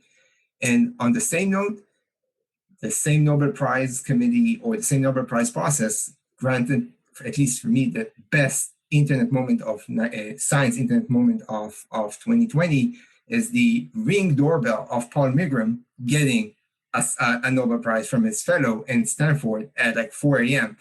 That is best. You can close the internet. That's it. Done. Go on. So this is like science for me in this like weird 2020. Hopefully 2021 will be much more fruitful. Absolutely. Let's continue with Laura.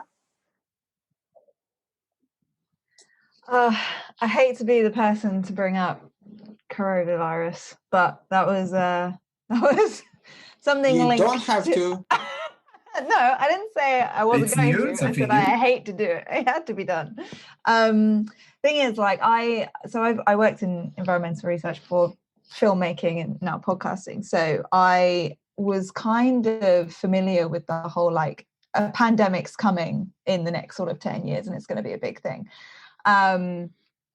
And the link, with habitat destruction in particular. So when I started hearing from like friends and family and stuff about how, it's so unfair and, I don't get to do this and I feel so sorry for myself and all of that. And I was like, I need to have a chat with somebody about, why we're in this situation, and how, as much as we hate it, it's like kind of our fault in a way. And so I got to speak to a couple of researchers who put out a paper, quite a big paper in Nature, just around July, I think it was. that was talking about the links between what's happened and with habitat destruction and like the costs of what coronavirus is costing our economy right now, and what it would take to sort of reverse what we're doing to natural resources and prevent further things from happening and sort of start to heal.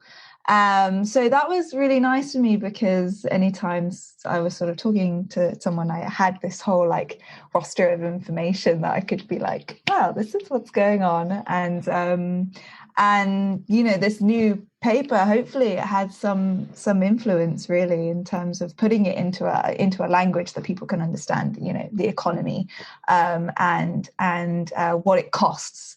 Because I think that's something that when you talk about habitat destruction, deforestation, species loss, the sixth mass extinction, you know, people can sort of switch off, but when you put it in terms of like, this is what it's costing us, suddenly people can seem to understand it a little bit better. So to be able to talk to the lead authors of that paper, I don't know if it's really a discovery as as much, but it was definitely 2020, and yeah, something that I was unhappy to dig into. Sure. Have we passed the point of no return?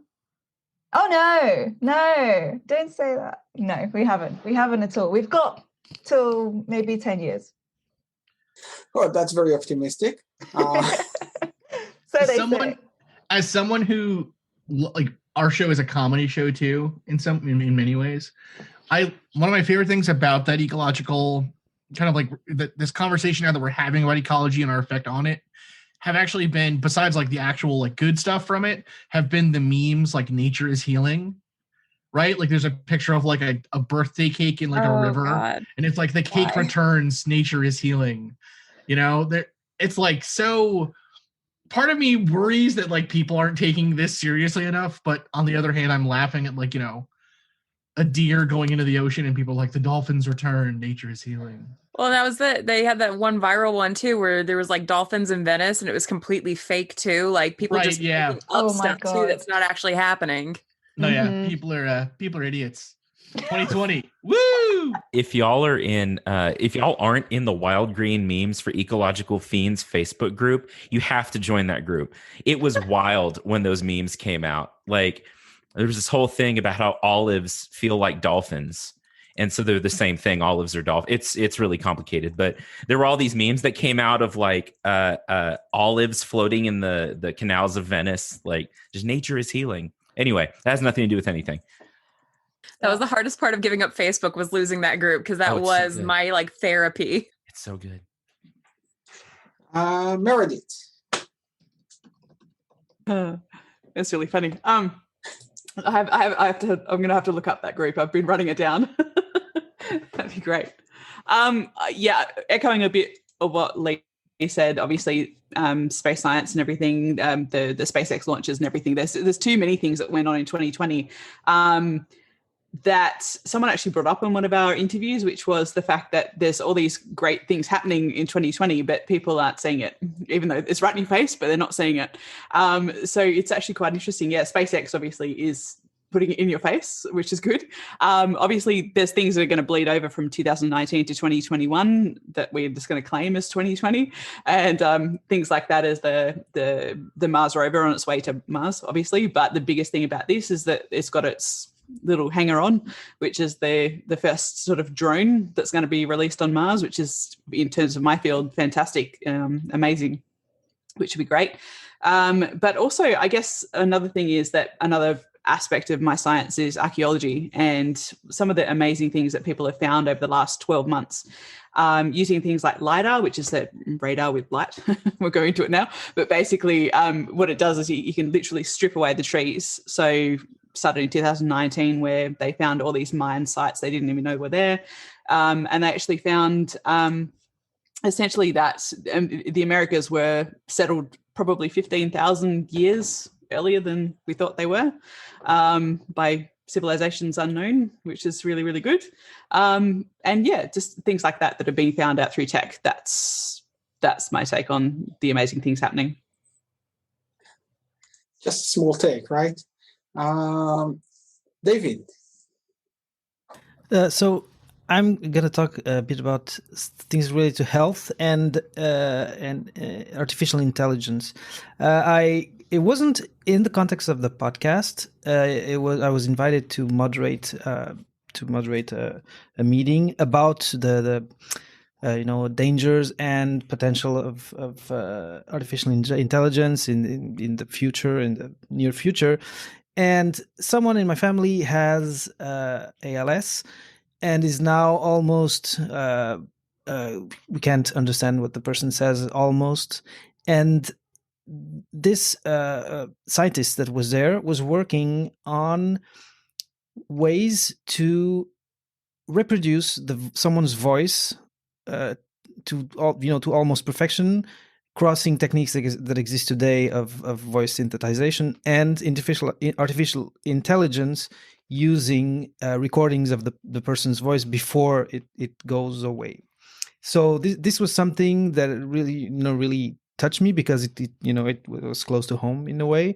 And the other thing is also to do with intelligence in health. And this year, I think, is the first year that there was a trial on children with it's for diabetes, and it's called a closed loop for diabetes, which it's a machine that has an artificial intelligence algorithm programmed in there, and that allows for a 24-hour cycle without the person, in this case the child, needing to inject themselves with insulin. There's a pump. Pumps have existed for a while, but there always needs to be some calibration or some injections to bring the insulin levels to where they need to be. But now it looks like health and I don't know if this voice synthesization thing is health, but to me it feels like it's connected. It's interesting to see how artificial intelligence is now applications of artificial intelligence are getting closer and closer to people with diseases, with different challenges in their lives. And because often you hear about it in a context of technology and other more techy things, or finance. And to me, it really touched me to be talking with people in a context of talking about health, about bringing improvement to people's lives, and to hear that this thing that we all talk about, but which can be so complex, is now having these applications. So this is what I wanted to bring. If you want, I can share the link to the lab. But I don't think there's an article out there. There is about the closed loop for diabetes. That's something I can share if anyone wants to hear more about it. I think you can edit on the link on the YouTube chat that we have. That would be a good place idea. to add the link. Yeah. Sophia and Gabe. Okay, so we each have a favorite discovery from this year, and we'll be quick.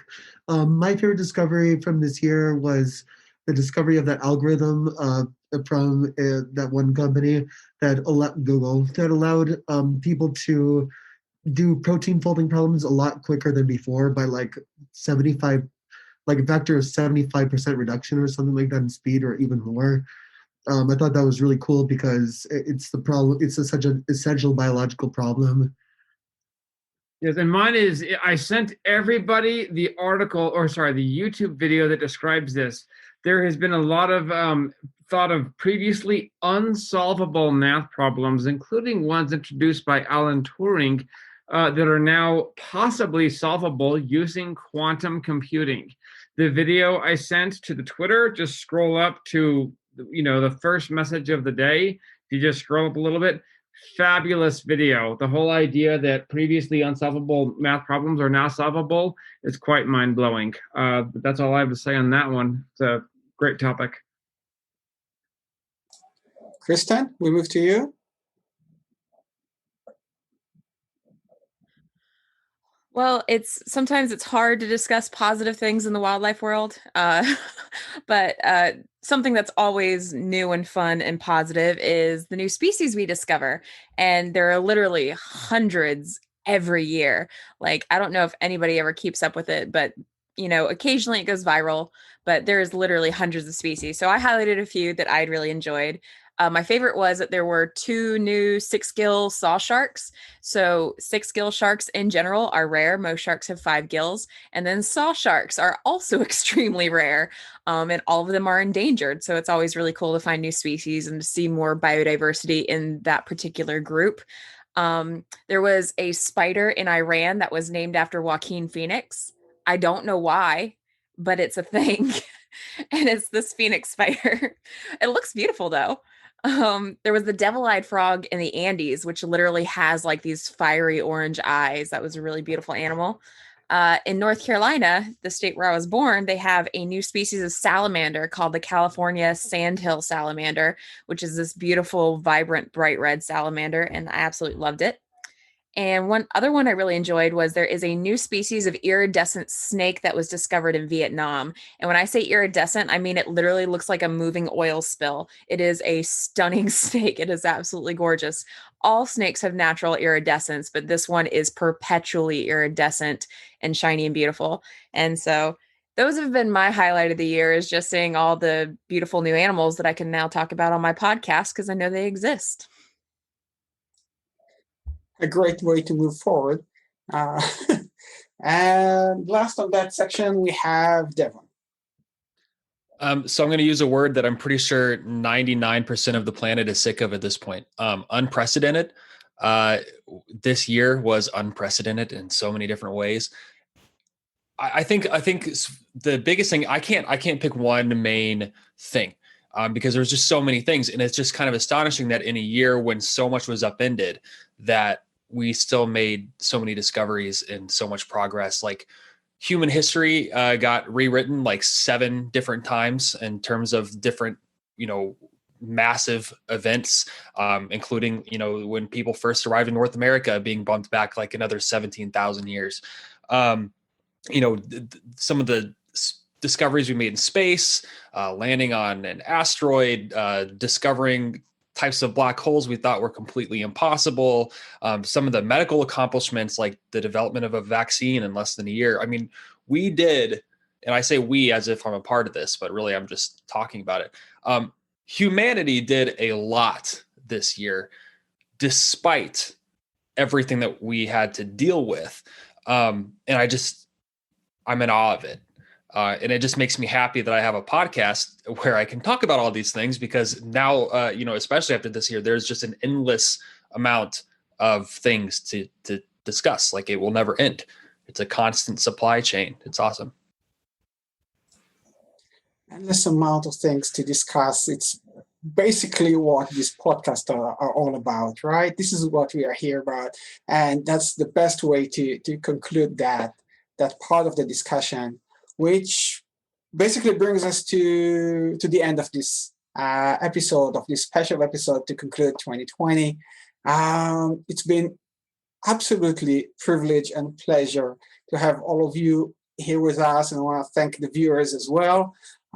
It's been a great learning experience. I've learned how all of you actually look like behind your logos, and I think it's time to actually move it to a gallery view so we can have everyone together at the same time.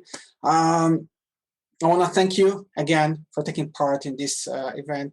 That event clearly emerged out of that weird Twitter group that we all have and we all part of. And it's amazing to see how a weird idea that was brought in during a discussion about during a special Christmas or special end of year project actually came into this amazing video, amazing discussion. And I think this brings so many ideas to more episodes and more collaborations and more YouTube activity that can be done in collaboration with this group of podcasters and other groups of podcasters. And I'm amazed by the amount of knowledge that we have here in this room, or Zoom room, that we have right now. And I think that is it for me. It's been a pleasure. It's been entertaining, and it's been education and amusing. I think this is exactly what we promised for this show. So thank you, everybody. Thanks for your kind words, Ido. I think maybe everyone should open their mic and let's say thank you. you. Good goodbye. This was great. Yeah, so much fun. Yeah, thank you so much for moderating. So good. Yeah, Absolutely. Excellently moderated. It totally changes the experience. Yeah. It's great. Yeah. It's so great to see everybody's faces. Yes. Yeah. I think it was really cool that it was really cool everyone had different ideas of their favorite science bits of the year as well. I was sure we were going to have something that kind of overlapped a bit, but no. Yeah, and Happy New Year to everyone. Yes. Happy New Year, everyone. Happy New Happy Year, guys. Some of you guys will have it sooner than others. So, again, I hope y'all enjoyed that as much as I did. Stay tuned for some more of this stuff over the next year. We're planning on doing a few of these live streams, probably in smaller groups and maybe a little more topical than this one was. But stay tuned for more information. We'll be streaming it on YouTube probably, and you'll find information on Instagram, on Twitter, and on Facebook about it. Again, thank you so much for all the support, all the listens. Thanks to those of you who support the show on Patreon. There's no obligation to do so, but it's much appreciated. Thank you so much to Texas Tech University and Dr. Ritchie, who have supported everything that this show has been and have been so wonderful throughout this whole process. Follow on social media, connect, stay in touch, be a part of Planthropology, and I wish you all the best in 2021. And I will talk to y'all very, very, very soon. Keep being really cool plant people.